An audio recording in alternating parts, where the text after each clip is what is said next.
Hi everyone, it's me the Jonin Monkey again, and welcome to Video Game Troubadour Side Quest.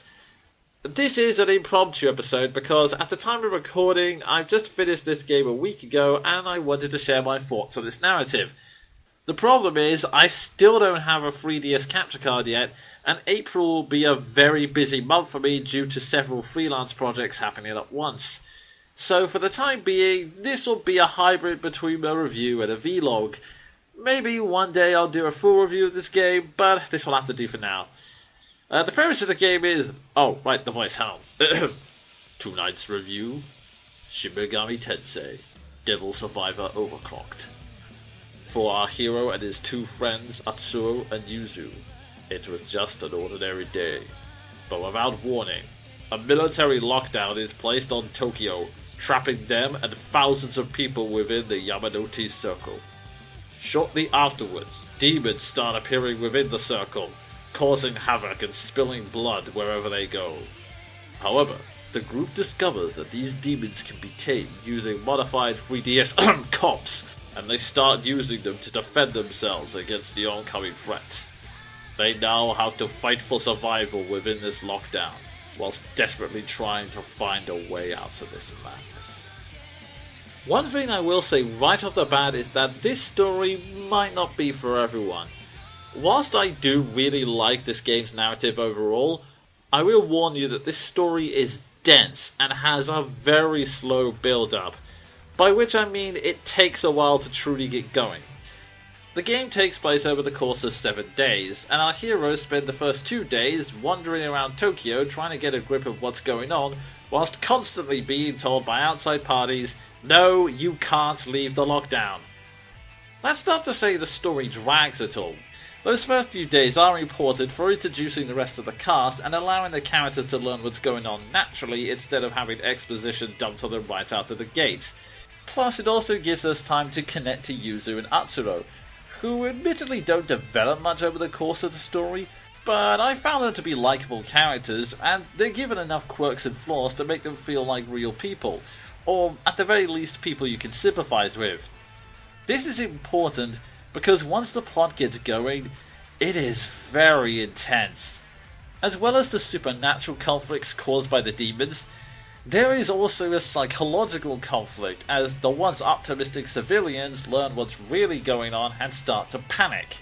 Combine this with a growing shortage of supplies and you have a recipe for disaster. What makes this worse is that the creators of this game thought about every single possible outcome of a scenario like this, and are more than happy to throw a spanner into the works just when you think you have things figured out. Okay, we're trapped within this lockdown, but all we have to worry about are the demons, and we can fight them off. Oh my god, the Yakuza can summon demons as well! Okay, that was bad, but if we can fight them off, we should be able to. What do you mean normal people are using us tamers as scapegoats? Well, okay. We just have to be careful about how we use our demons so as not to cause them. What do you mean that last fact caused our friend to go on a murderous rampage? What makes this scenario even more interesting is how it uses choice and consequence.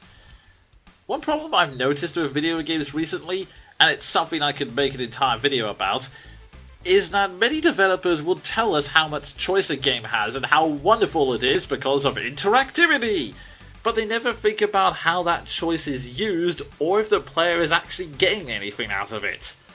Devil Survivor, on the other hand, knows exactly what it's doing with its choices. At the start of the game, you are set on a very linear path, and whilst you have control over your character's dialogue, it doesn't seem to have any big effects on the story. Then, as the situation gets more and more complex, the choices start to matter, and the game doesn't tell you when this change occurs. So, before you realise it, people's lives are on the line. Literally. I was told about the threats coming on the horizon, but I was taking them pretty casually, assuming that, like all the other days, the game would lead me on the right path no matter what I did. But I got a sharp wake-up call when one of the characters I was trying to protect was burned alive in graphic detail right in front of me. This all builds up to the biggest choice of them all, the resolution. Once our heroes have a full grasp of what's going on, several characters will present you with their ideas for solving the lockdown, and each option comes with its own different climax and ending.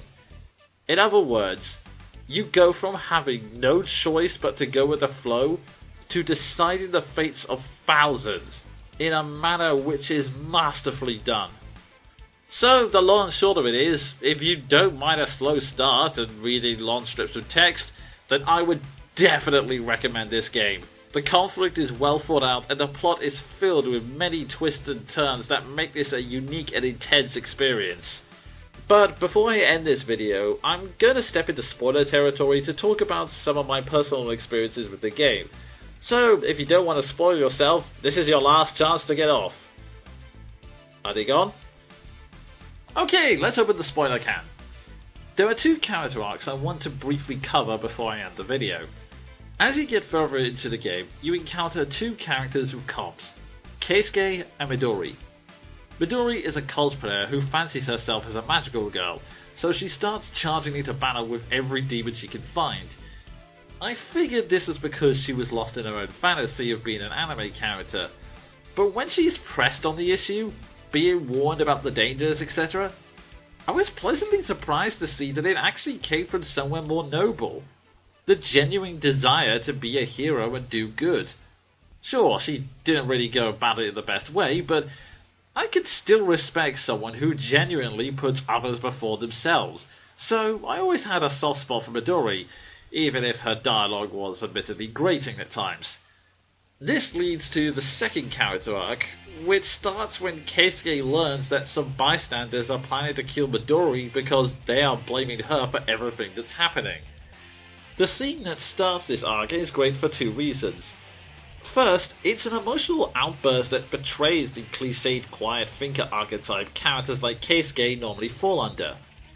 Second, once you get over the shock, you realize just how real it sounds, for lack of a better term.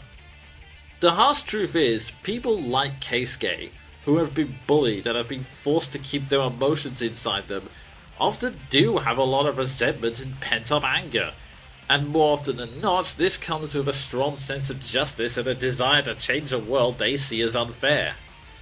Keisuke's outbursts and the justification for his vigilante quest later down the line do feel like something that would come from a teenager. They are passionate and you can understand where he's coming from in most cases, but when you stop to think about it, his ideals are just as naive as Midori's. And there are many characters that start to point out the flaws in his logic later down the line. Admittedly, both arcs are side plots in the grand scheme of things, but they are still some of my favourite modes for the story. But of course, if you've played this game before, you're probably wondering which ending I chose on my first playthrough.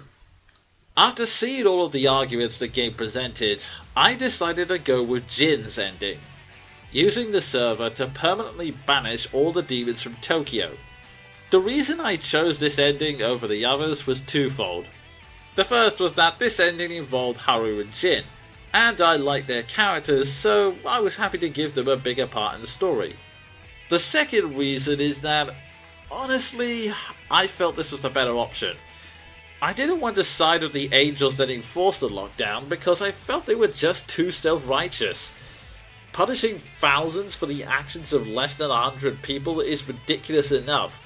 But insisting that humanity must find a way to solve the demon problem without giving them any information, and then suggesting that the main character should become the next messiah? Did you never stop to ask yourselves if your expectations were a little too high? But at the same time, I didn't want to help Naoya or the Shogunkai with their plans to overthrow God. Yes, his servants are sanctimonious kids, but there's no escaping the fact that the angels are trying to solve a problem that you created. I did not want any part of this ridiculous war between two dodgy factions. So I went with the third option. Get rid of the demons, and there's no need for the lockdown. Plus, I get to raise a middle finger to Naoya's attempts to manipulate us like pawns. It's win-win as far as I'm concerned.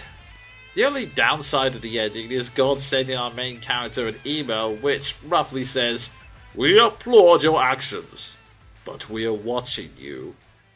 But hey, life goes on, and the way I was playing my character, he doesn't have any intentions of abusing his newfound powers, so I'm happy with my choice overall. And that's all I really wanted to cover. Thank you, Roy Havenstone, for recommending this game to me, and once again, if you haven't done so, I cannot stress this enough, play the game. I've been the Jonin Monkey, and until next time, cheerio.